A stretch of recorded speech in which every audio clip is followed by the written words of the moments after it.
थांबा, आलेच आहात तर तुम्हाला 1 मिनिटात 1 मार्क फिक्स करून देतो. गणिताचा पहा प्रश्न उडालाय. प्रश्न आलाय पुणे शहर पोलीस. प्रत्येक प्रश्नाला अभ्यास असलाच पाहिजे असं काय ना, त्याचं उदाहरण सांगतो तुम्हाला. पहा कसं आहे, तुम्हाला दिले बहुलक काढायचा आहे. बहुलक म्हणजे काय, दिलेल्या संख्या श्रेणीमध्ये किंवा सामग्रीमध्ये कोणती संख्या सगळ्यात जास्त आहे. बहुलक म्हणजे काय, सगळ्यात जास्त आहे. पहा ऑप्शन क्रमांक 1 45 घेतला. कुठे दिसेल का 45? कुठेच नाही दिसत. हा पण ऑप्शन कटला. 46 कुठे दिसते का 46? नाही. 46 पण कटला. 56 दिसते का? 56 पण नाही, कटला. ऑप्शन क्रमांक 4 हे आपलं उत्तर असेल. पहा 55 कुठे, 1 2 आणि 3. तर आपल्याला या सामग्रीचा बहुलक काय असेल, 55.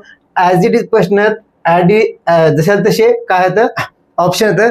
आणि जसा प्रश्न आहे एकदम सहज काय केलंय, उल्लू बनवलं हे का नाही. प्रश्न आला पाहिजे, फक्त बहुलक म्हणजे काय हे माहीत असायला पाहिजे होतं. पुढचा प्रश्न तुमच्यासाठी दिलाय. हा प्रश्न आपल्या टेस्ट सिरीज मधला आहे, जो काय होता पेपर क्रमांक 37 होता. त्यामध्ये आपण टाकला होता. पाहू आपण याचं उत्तर काय तुम्ही खाली कमेंट बॉक्स मध्ये सांगायचं आहे.